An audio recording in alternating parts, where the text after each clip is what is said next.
भगवान और भक्त दोनों का संबंध बहुत अनूठा है, विशेष है, बहुत कीर्तिवान है। क्योंकि भक्त का गुणगान कराने के लिए कई बार भगवान कुछ विशेष प्रकार की लीला करते हैं, जैसे खीर चुराते हैं, खीर चोरा गोपीनाथ, साक्षी गोपाल बनकर चले आते हैं साक्षी देने के लिए। तो ऐसे कुछ मधुर मधुर लीलाएं करते हैं ताकि बहुत लंबे समय तक उस भक्त का नाम हो और भगवान का नाम हो। तो विशेष संबंध होता है भगवान और भक्त के बीच में। प्रभुपाद इस संबंध को एक उपाख्यान से समझाते हैं। जैसे सोने की अंगूठी बहुत खूबसूरत होती है, पर यदि उसके अंदर हीरा जड़ दिया गया बीच में तो वो अंगूठी और भी ज्यादा खूबसूरत हो जाती है। सोने की अंगूठी यानी भक्त, उसमें हीरा जड़ा हुआ यानी बीच में भगवान चमकदार रूप से खड़े हैं। तो हीरा हो गए भगवान, सोना हो गया भक्त। अब ऐसे भी हीरा सुंदर था। हीरा तो वैसे भी चमकता है, अंधेरे में भी चमकता है, परंतु जब सोने में जड़ता है तो ज्यादा चमकता है, क्योंकि बीच में हीरा खड़ा है, चारों तरफ सुनहरा कवरिंग है उसके चारों तरफ। देखिए, प्रहलाद महाराज को बहुत तकलीफें हुई। भगवान चाहते तो शुरू में ही आके प्रहलाद को बचा सकते थे, इतनी लंबी लीला करने की आवश्यकता नहीं थी भगवान को। परंतु भगवान ने इतना सारा कष्ट होने दिया जो प्रहलाद के पिता हिरण्यकश्यप द्वारा दिए जा रहे थे, और प्रहलाद ने सारे कष्टों को सहा, फिर भी भगवान का नाम वो लेते रहे, और अंत में भगवान उनकी रक्षा करने के लिए प्रकट हुए। बहुत क्रोधित थे नरसिंह भगवान। उस समय भगवान का क्रोध इतना चरम सीमा पर पहुंचा था कि लक्ष्मी जी को भी वहां जाने से डर लग रहा था। बाकी कोई देवता तो सोच भी नहीं सकते थे मैं कैसे शांत कराऊं भगवान को।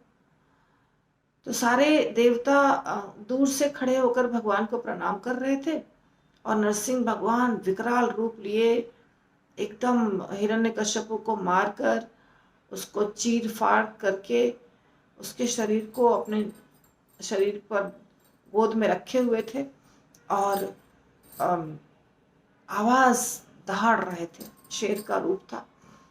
तब सबने मिलके प्रहलाद महाराज को आगे कर दिया, तुम जाओ और भगवान को शांत करो। एक फूलों का हार दे दिया। जब प्रहलाद महाराज गए भगवान के, उस समय तो छोटे बच्चे थे, महाराज नहीं बने थे, बच्चा प्रहलाद। तो जब वो गए भगवान को हार पहनाने के लिए, तो भगवान का क्रोध शांत हो गया।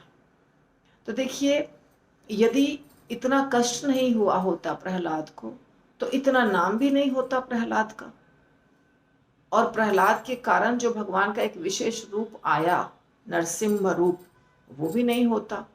सिंपल भगवान विष्णु के रूप में चतुर्भुज लिए खड़े हैं, वैसे खड़े रहते, पर भगवान ने एक विशेष प्रकार का रूप बनाया।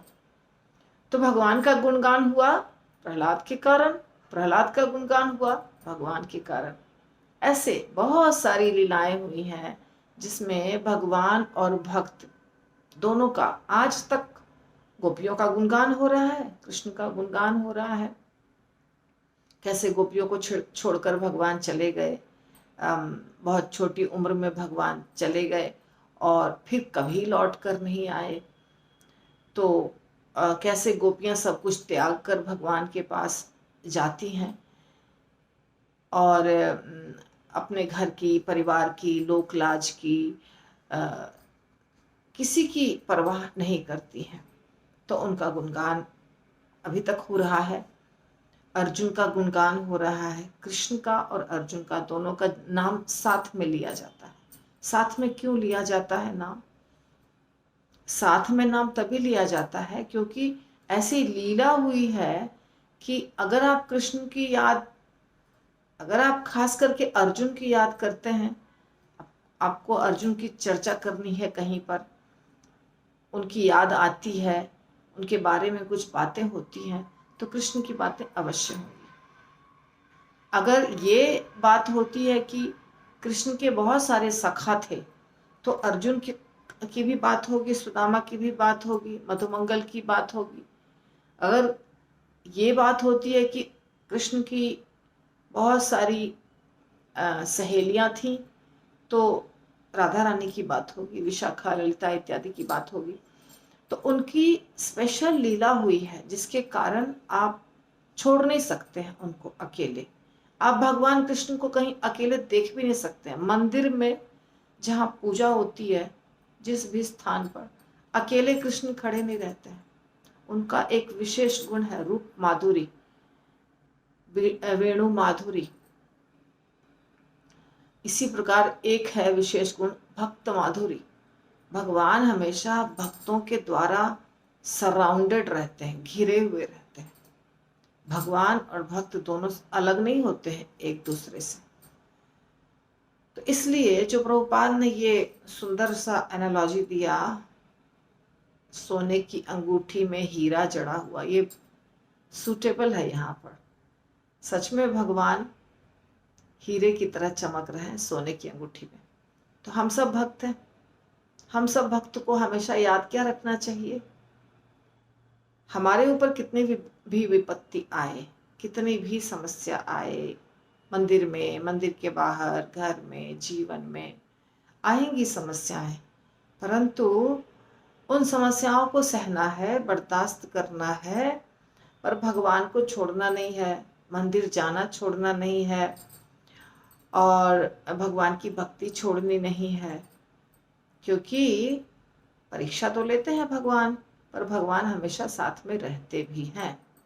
कभी कभी दिखता नहीं है कि भगवान है साथ में, पर भगवान रहते हैं हमेशा। समय आने पर सामने प्रकट हो जाते हैं।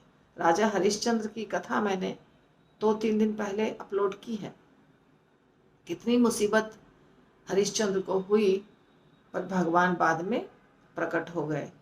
तो परीक्षा लेने के लिए भगवान आते हैं। पर